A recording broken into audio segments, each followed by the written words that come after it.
Hello student, कैसे हैं आप लोग। आई होप आप सब अच्छे होंगे।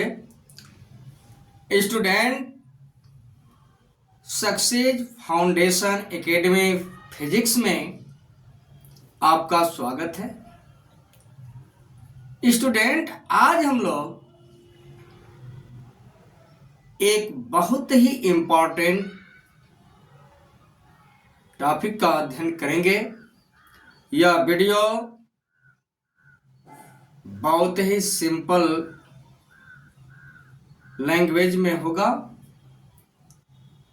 बेसिक कॉन्सेप्ट से भरा होगा। केवल आप एक बार वीडियो देखिएगा, पूरा आपको पॉइंट समझ में आ जाएगा। स्टूडेंट, आज की हम लोगों की हेडिंग है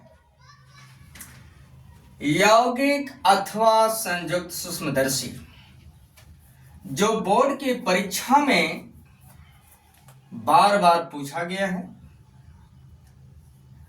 आप सबसे पहले आप जानिए यौगिक अथवा संयुक्त सूक्ष्मदर्शी है क्या। तो इसके विषय में आप सबसे पहले समझ लीजिए कि यह एक प्रकार का प्रकाशिक यंत्र होता है।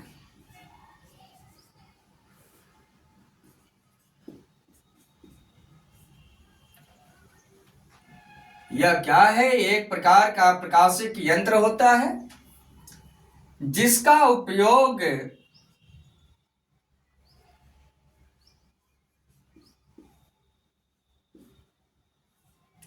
समीप के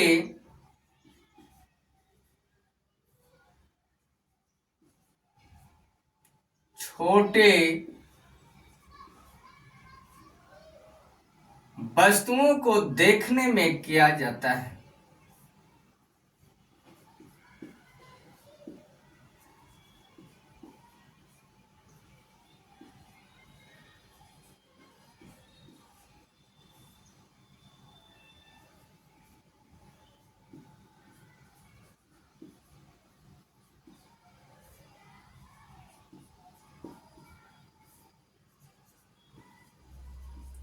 यह डिफिनेशन आपको समझ में आ गया होगा। संयुक्त सूक्ष्मदर्शी अथवा यौगिक सूक्ष्मदर्शी है क्या? आप सीधा सा लिख लीजिएगा कि यह एक प्रकार का प्रकाशिक यंत्र होता है जिसका उपयोग समीप की छोटी से छोटी वस्तुओं को देखने में किया जाता है। और एक पॉइंट और आप ध्यान दीजिएगा, दर्शन कोण जितना बड़ा होगा वस्तु का प्रतिबिंब उतना ही बड़ा होता है। तो यहां तक आपको समझ में आ गया होगा। अब इसके बाद आप इसके संरचना के ऊपर चलिए।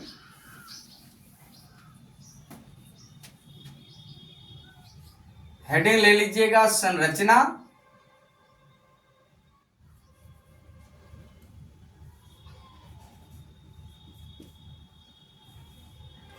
और जिस तरह से मैं आपको समझाऊंगा ठीक अपने लैंग्वेज में वैसे ही लिखने का काम करिएगा।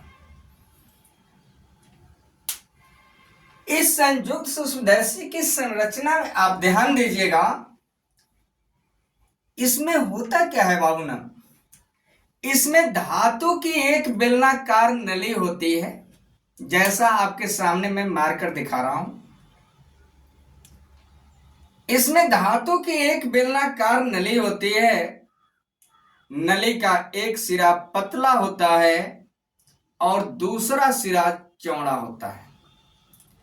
अब समझिए आप लोग कि नली के पतले वाले सिरे की ओर कम फोकस दूरी और कम द्वारक का एक उत्तल लेंस लगा होता है। यह लेंस वस्तु की ओर रखा जाता है, इसलिए इस लेंस को कहते हैं अभिदृश्यक लेंस। इतना आप नहीं कह सकते हैं तो सीधे लिखिएगा कि नली के पतले वाले सिरे की ओर कम फोकस दूरी और कम द्वारक का एक उत्तल लेंस होता है जो वस्तु की ओर रखा जाता है, उसे अभिदृश्यक लेंस कहते हैं। अब नली के चौड़े वाले सिरे की ओर अधिक फोकस दूरी और अधिक द्वारक का उत्तल लेंस लगा होता है और यह लेंस नेत्र की ओर रखा जाता है, इसलिए इस लेंस को कहते हैं नेत्रिका लेंस। अब इन दोनों लेंसों को दंतुर दंड चक्र व्यवस्था द्वारा आगे पीछे खिसका करके इस प्रकार से समायोजित कर दिया जाता है कि दोनों लेंसों का मुख्य फोकस एक ही क्रॉस तार पर पड़े। तो यह आपका है संरचना। अब संरचना के बाद आप चलिए प्रतिबिंब का बनना।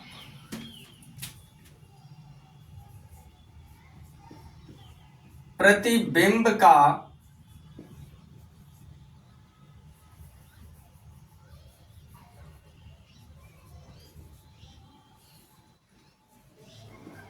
बनना।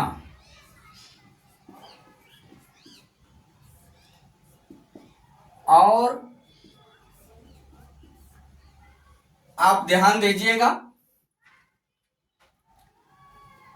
यह आपका अभिदृश्यक लेंस है। इस अभिदृश्यक लेंस के प्रथम फोकस और 2f डैश यानी FO डैश तथा 2f डैश के बीच में एक AB वस्तु रखी गई है और आप अपना लॉजिक केवल लगाइएगा। यहां से पहली किरण मुख्य अक्ष के समांतर जाती है और इस लेंस से अपवर्तन के बाद द्वितीय मुख्य फोकस से होकर गुजर जाती है और दूसरी किरण जो है इस अभिदृश्यक लेंस, जिसको ऑब्जेक्टिव लेंस कहा जाता है, इसके प्रकाशिक केंद्र से होकर जाती है और यह लेंस से प्रकाशिक केंद्र से होकर जाने वाली किरण सीधी निकल जाती है। यह दोनों किरणें एक दूसरे को जिस बिंदु पर काटती हैं वहीं पर वस्तु AB का प्रतिबिंब A1 B1 बनता है, जो वस्तु की तुलना में बड़ा होता है। अब आप समझिएगा कि अभिदृश्यक लेंस के द्वारा बना प्रतिबिंब इस नेत्रिका लेंस के लिए आभासी वस्तु का कार्य करता है। और यहां से भी आप किरण आप देख रहे हैं, एक किरण मुख्य अक्ष के समांतर चली है और लेंस से अपवर्तन के बाद नेत्रिका लेंस के द्वितीय फोकस से होकर गुजर जाती है और दूसरी किरण इसके प्रकाशिक केंद्र से होकर जाती है, जो सीधी निकल जाती है। यहां से जो किरणें आपकी आई थी अभिदृश्यक लेंस का, यहां से इन किरणों को लेंस से अपवर्तन के बाद आगे बढ़ती हैं और यहीं पर व्यक्ति का आंख होता है, जिसकी सहायता से किसी वस्तु के प्रतिबिंब को देखता है। अब समझिए, ये सभी किरणें उधर जा रही हैं, किरणों का कहीं मिलान नहीं होगा, तो इन किरणों को आप पीछे की ओर बढ़ा दीजिएगा, जहां पर ये सभी किरणें एक दूसरे को काटती हैं, वहीं पर वस्तु AB का बड़ा प्रतिबिंब A2 B2 पर बनता है। ये चीज आपको समझ में आ गई होगा। मैं एक बार फिर बता दे रहा हूं आपको प्रतिबिंब का बनना लिखना कैसे है। तो आप सीधा अपनी भाषा में लिखिएगा कि AB एक वस्तु जो अभिदृश्यक लेंस के सामने रखी गई, इस वस्तु का प्रतिबिंब लेंस अभिदृश्यक लेंस के द्वारा A1 B1 बनता है, जो वास्तविक, उल्टा तथा आकार में वस्तु से बड़ा होता है।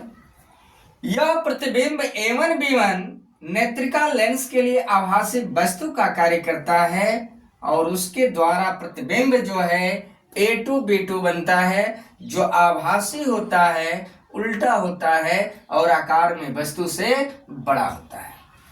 ये प्रतिबिंब का बनना भी आपको समझ में आ गया होगा। अब इसके बाद हम देख रहे हैं संयुक्त सूक्ष्मदर्शी की आवर्धन क्षमता। अब आप हेडिंग लीजिएगा आवर्धन क्षमता।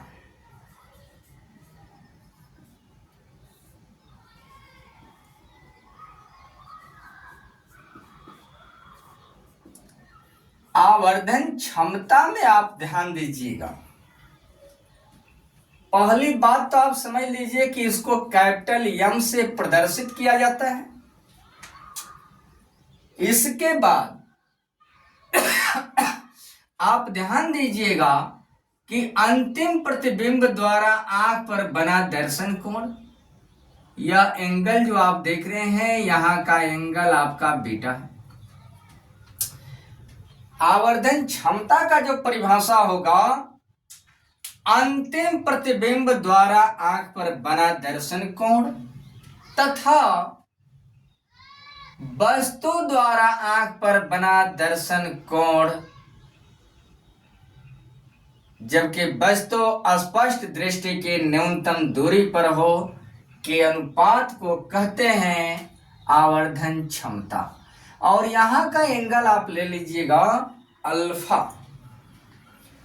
तो आवर्धन क्षमता यम बराबर होगा बेटा बटा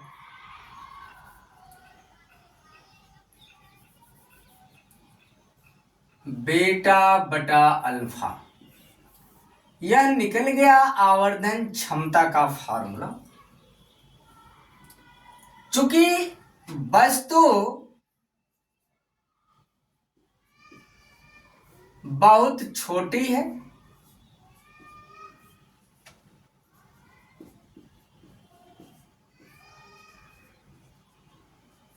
इसलिए अल्फा कोण अल्फा तथा कोण बीटा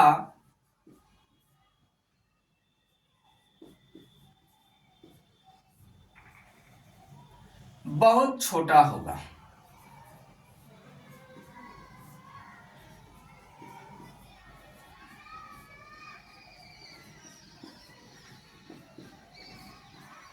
यहां तक आपको समझ में आ गया होगा।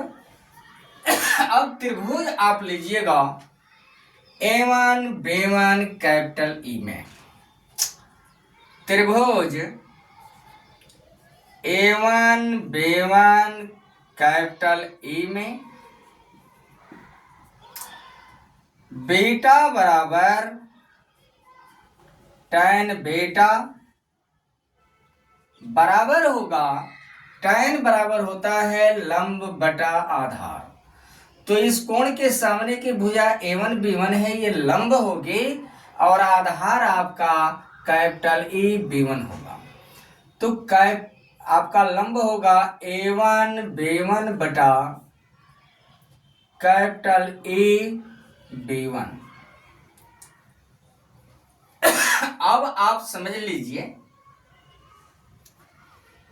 कैपिटल E B1 यह नेत्रिका लेंस के लिए आभासी वस्तु का कार्य कर रहा है, तो इसकी दूरी जो होगी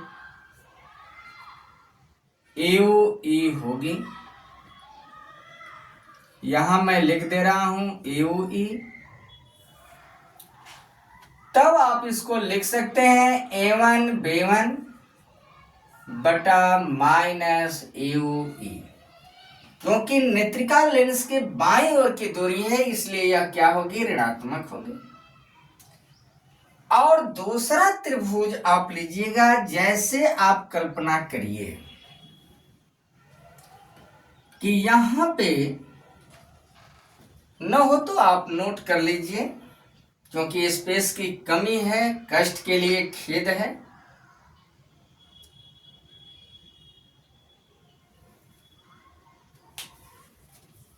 अब मिटा दिया जाए ऊपर से।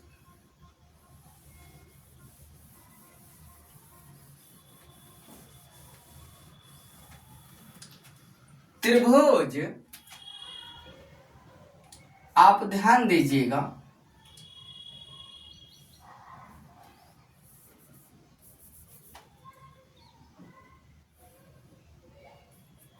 यहां पे मैं डायग्राम बना दे रहा हूं। यह एंगल आप समझिएगा अल्फा, यह A1 B1, यहां पे O ले लीजिए और इसके बीच की दूरी जो है कैपिटल D। तो त्रिभुज ABO में tan अल्फा, अल्फा बराबर tan अल्फा, tan बराबर होता है लंब बटा आधार यानी AB बटा OB1 बराबर आप लिख सकते हैं अल्फा बराबर AB बटा OB1 को आप लिख सकते हैं कैपिटल D। चूंकि यह भी दूरी जो है किधर है, बाईं ओर है, इसलिए यह भी दूरी आप क्या ले सकते हैं, ऋणात्मक। तो ये निकल गया आपको अल्फा और बीटा का मान आपने निकाला। अब ध्यान दीजिए, ये सभी वैल्यू जो है और इसको आप समीकरण 1 बना लीजिए। तो समीकरण 1 में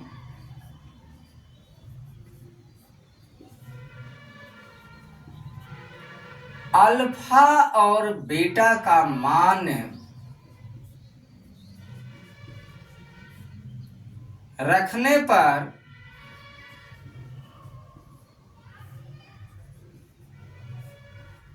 अब ध्यान दीजिएगा m बराबर बीटा, बीटा की वैल्यू आप देख रहे हैं A1 B1 बटा में माइनस AOE अपान अल्फा की वैल्यू आप रखिएगा AB upon minus capital D। यहां तक आपको समझ में आ गया होगा, मिटा दिया जाए। अब आप ध्यान दीजिएगा कैपिटल M बराबर A1 B1 बटा में होगा आपका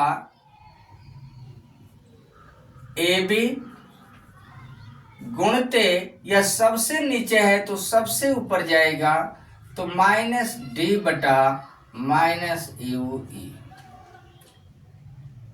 ये आपको समझ में आ गया होगा, माइनस से माइनस आप काट दीजिए।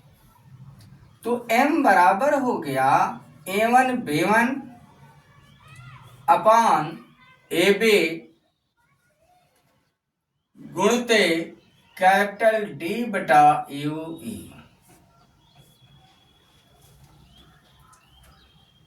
आप नोट कर लीजिए, ये निकल गया आपको आवर्धन का सूत्र, यानी यौगिक सूक्ष्मदर्शी के आवर्धन का फार्मूला। इसको आप नोट कर लीजिए। इसके बाद आप ध्यान दीजिएगा,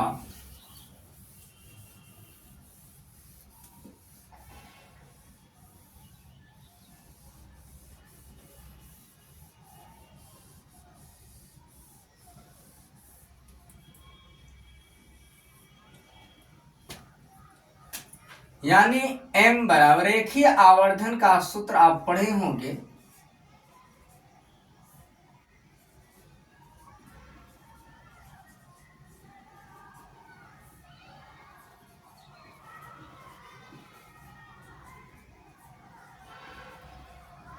लेंस का रेखीय आवर्धन का सूत्र आप पढ़े होंगे।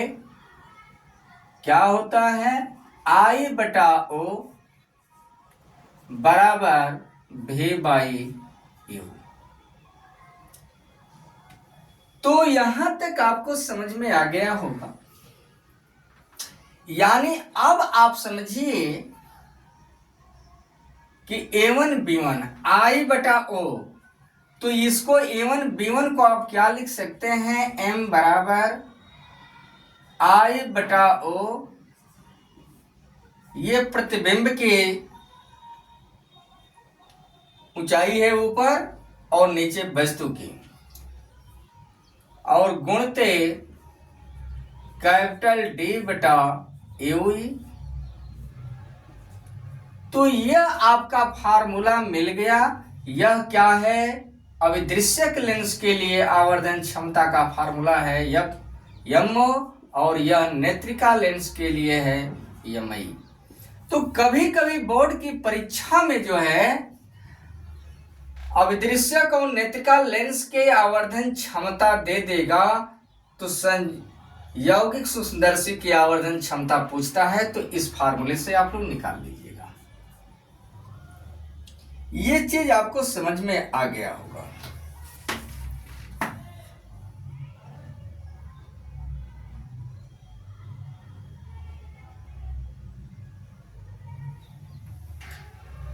अब आप समझिए, यहां पे यदि पोजीशन आप रखेंगे तो M बराबर I बटा O, I बटा O को आप क्या लिख सकते हैं, VO। देखिए दाहिनी ओर की दूरी है तो प्लस होगा VO बटा O, बाईं ओर की दूरी है यह होगा माइनस UO, और गुणते कैपिटल D बटा UE।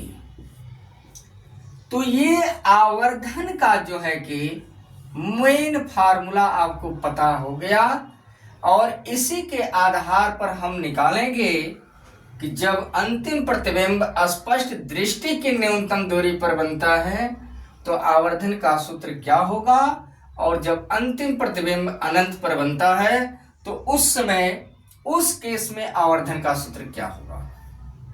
क्लियर। तो यहां पे हम इस फार्मूले को लिख दे रहे हैं। M बराबर आ गया है प्लस VO बटा माइनस UO, और गुणते कैपिटल D बटा UE।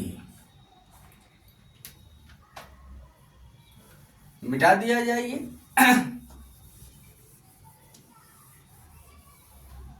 अब नोट की पॉइंट आप ध्यान दीजिएगा। जब अंतिम प्रतिबिंब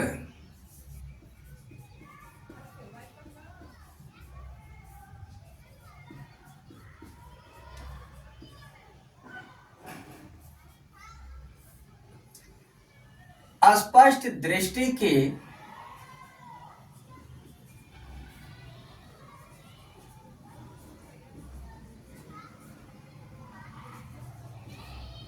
न्यूनतम दूरी पर बनता है,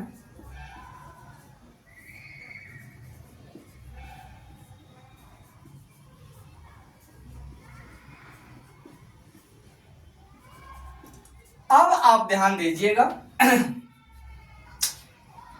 कि जब भी आप आवर्धन क्षमता निकालेंगे तो नेत्रिका लेंस की पोजीशन से चलेंगे। तो वस्तु कितनी दूरी पर रखी गई है, U दूरी पर, तो U बराबर आप लिख लीजिएगा माइनस UE। प्रतिबिंब जो बन रहा है वह नेत्रिका लेंस के बाईं ओर बन रहा है, तो V बराबर होगा माइनस कैपिटल D, और उत्तल लेंस की फोकस दूरी जो F होगी वह FI के बराबर होगी, जो कि पॉजिटिव होगी। अब लेंस के सूत्र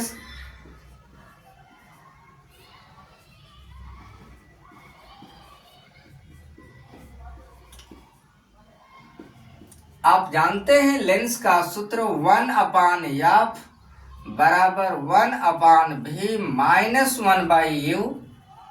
तो 1/F, F के स्थान पे क्या भरेंगे आप, FI। बराबर 1/v के जगह पे minus capital D minus 1/u के जगह पे क्या भरेंगे, माइनस यू ई।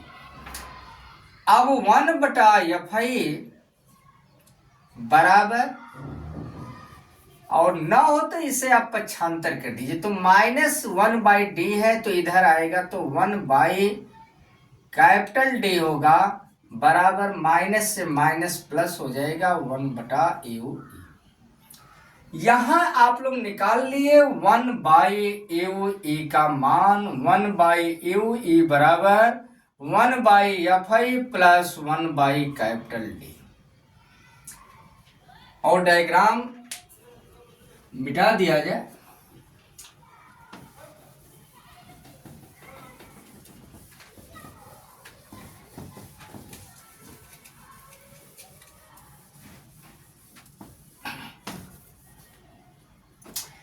अब इसको कोई आप समीकरण माने होंगे तो यह समीकरण आप देख लीजिएगा। तो समीकरण 2 में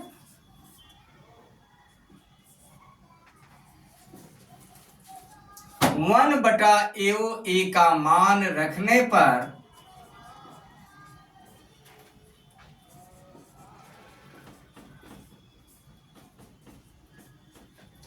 तब क्या होगा, चूंकि कैपिटल एम बराबर वीओ बटा माइनस यू ओ, यहां तो ना हो तो माइनस यहां दिखा दीजिए, क्रॉस डे और 1/u ए। अब आप लिख सकते हैं -VO/u गुणते डे और 1/u ए की वैल्यू आप यहां से रख दीजिए, तो आ जाएगा 1/fi प्लस 1/D।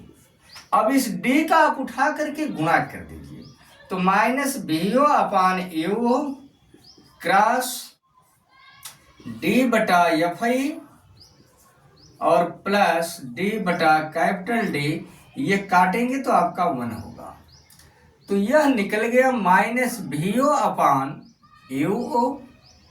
गुणे, या ब्रैकेट में कर दीजिए 1 प्लस D/fi, यह निकल गया संयुक्त सूक्ष्मदर्शी की आवर्धन क्षमता जब अंतिम प्रतिबिंब स्पष्ट दृष्टि की न्यूनतम दूरी पर बनता हो। तो यहां तक आपको समझ में आ गया होगा। और इस स्थिति में संयुक्त सूक्ष्मदर्शी की लंबाई, बार बार परीक्षा में आता है, संयुक्त सूक्ष्मदर्शी की लंबाई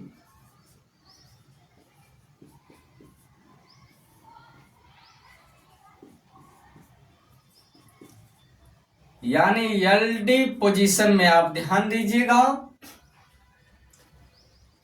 हो जाएगा UO प्लस VO।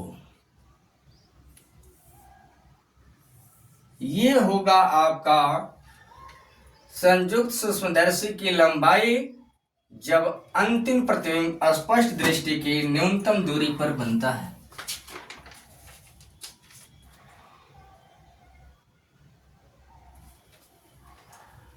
यहां पे आप सुधार लीजिएगा UO प्लस UE, क्योंकि प्रतिबिंब आगे बढ़ रहा था, तो ये चीज आपको समझ में आ गया होगा। और इसके बाद नोट नंबर 2 में आप चलिए।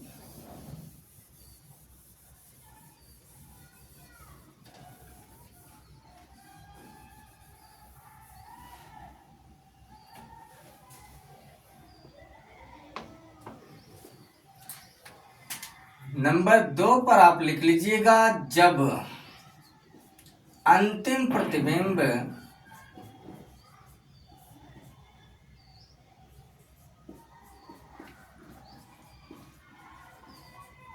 अनंत पर बनता है।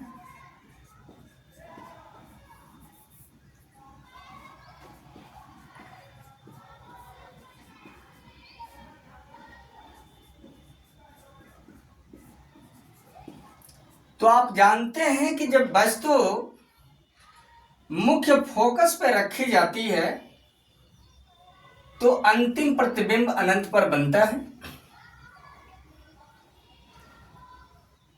तब आपका क्या होगा?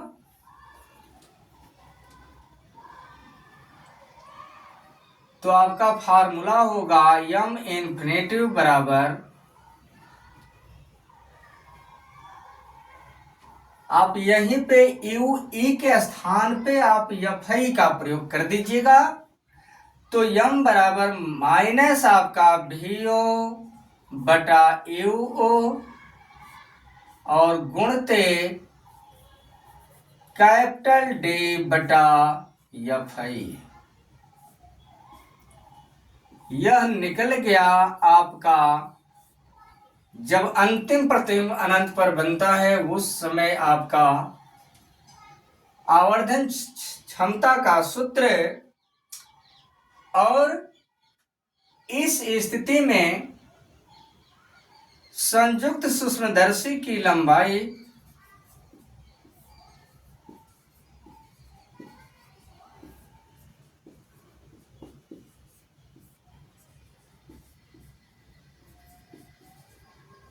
यल इन्फिनेटिव बराबर होगा यू ओ प्लस एफ ई।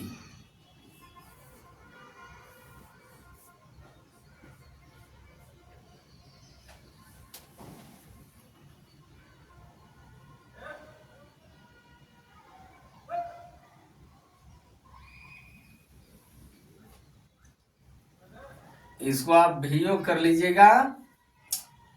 ये चीज आपको समझ में आ गया होगा। यल इन्फिनेटिव बराबर वीओ प्लस एफ आई और यहाँ पे एल डी मतलब अंतिम प्रतिबिंब स्पष्ट दृष्टि की न्यूनतम दूरी पर बनेगा। तो एल डी बराबर होगा U O plus U E. धन्यवाद। ये चीज आपको समझ में आ गया होगा।